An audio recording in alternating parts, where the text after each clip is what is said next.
Hey everyone, welcome to Peer Group 8's YouTube channel. My name is Stacy Garwe and our other group members are Clarice, Eric, Anelka, Raulita and Milka. Today we'll be talking about effective communication. Our first question was to differentiate the differences between communication and effective communication. But before we do that, I'd like for us to define those two terms and then we'll get into the difference, which we'll see very clearly after I've given you the definitions for both. So communication is just an exchange between two people where just a message is meant to be conveyed. In that instance, there's a lot of intentionality because the two people are just trying to get a message across and are not really determined to see if the message has been received in the manner that it was meant to be. Now, when we're talking about effective communication, this is an instance where the two people who are converse with the intention for the message to be understood by both the receiver and the person who has been giving the communication. So now when we talk about effective communication, we see that the people who are communicating, they intentionally give the message and provide a lot of context to the person who's listening so that they understand what the person is saying. An example would be if I say I want water, for instance, that's communication. Now, if someone says, I want a half full glass of lukewarm water, that communication has become effective because we added context so that the person who's getting you the water won't disappoint you when you come with water that's in a full glass or something like that. So I hope this helps us to understand the difference between communication and effective communication. After this, Anelka is going to come and explain more about the differences between these two and also the advantages of effective communication in the workplace, which is our second question. I hope you guys enjoy our video. Stay tuned for the other things that will come. Thank you. Hello guys, to elaborate more on what Stacy just said, I would like to help you understand the difference between communication and effective communication. So communication is a two-way process where the speaker says something and the listener receives something. However, effective communication ensures that the recipient gets just the message that the sender intends to give.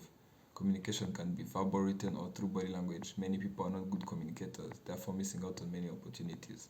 However, it is possible to learn effective communication to improve one's interpersonal relationships. This is achieved by removing barriers that are self-made, such as assumptions. To give you one advantage of effective communication at the workplace is that it reduces conflict. Effective communication brings about transparency between team members and employees and employers. Building clear communication can improve company culture and prevent misunderstandings. Clarice will talk more about that. Let's explain why effective communication is essential in the workplace. Effective communication is about more than just exchanging information. It's about understanding the emotion and the intention behind the information. Effective communication is very important in a business, in a company, in every workplace.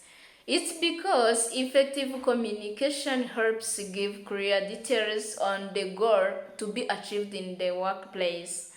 Better communication techniques helps employees to better comprehend their roles, which in turn helps employees to perform their assigned duties better. Effective communication boosts workers' morale, engagement, satisfaction, and even productivity.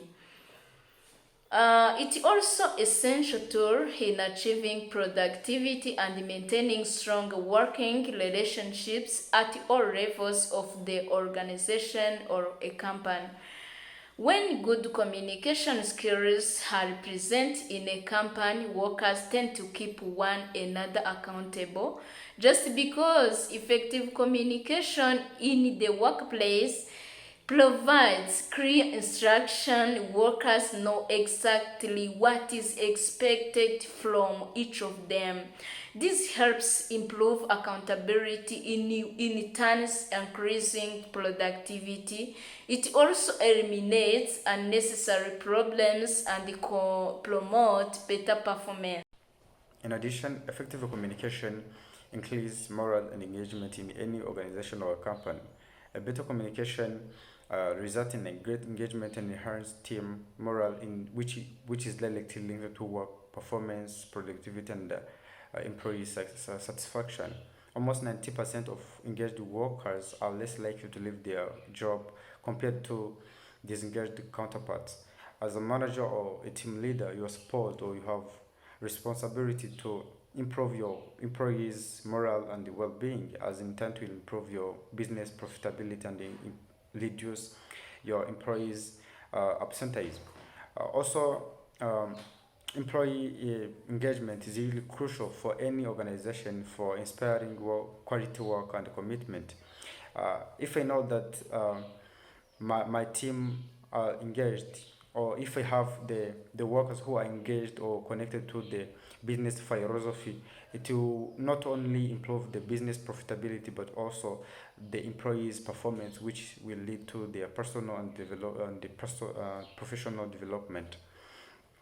So effective communication increase motivation and loyalty. If you have loyal employees in a workplace, will increase the daily operation of your business, and also to help you to create new talent in our organization. For instance, if I know that my peers are loyal to me, it will be easy for me if I have any challenge or problem at the workplace. And I'll be sure that they will help me to improve my personal performance and also increase my skills. So this means the organization also will get profit from its employees' performances.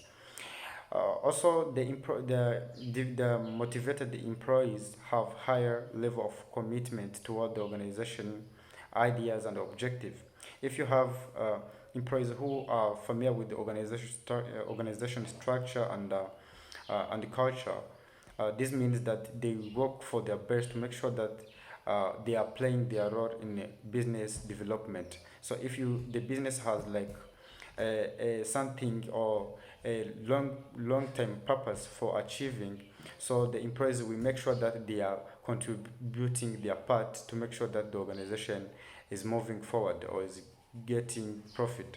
So effective communication is really crucial, be it in our organization, be it in our everyday life. So it's for us then to make sure that we are performing or we are communicating, get positive feedback.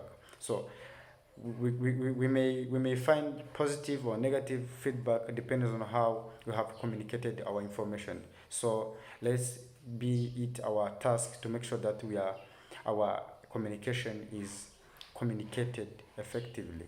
Thank you, sir. Please pay attention to this scenario. The manager partner of a law firm asks her secretary to set up a bi-weekly partner meeting for August. He sets up 8 calendar invites, 2 per week, and sends them out to each partner in the firm. On the day of the first meeting, he receives an email from HR explaining his termination due to policing skills. According to his boss, he set up appointments for Monday and Wednesday for the next 4 weeks, whereas she wanted the meeting to be held on Tuesday once every 2 weeks. So Raulita will provide us 3 arguments that his lawyer can use to argue before a judge that the secretary's termination was unwarranted since the managing partner failed to communicate effectively. Our first argument is that in this case scenario, the boss did not give details on the type of scheduling she wanted her secretary to email other entities in the law firm. So the secretary could definitely not have guessed the particular order in which the boss wanted her meeting set. Secondly, the boss did not communicate to the secretary that he made a mistake. She instead went to the HR department, told them that the secretary had poor listening skills, which is why he got fired. Thirdly, if there was an issue between the boss and the secretary, it was not the role of the HR department to inform him via email. The boss should have first of all communicated to the secretary about the situation instead of letting that misunderstanding have him fired.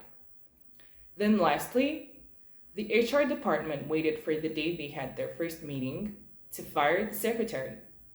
This is something they could have done before instead of doing it on the day of the wrongly scheduled meeting, which was very unprofessional.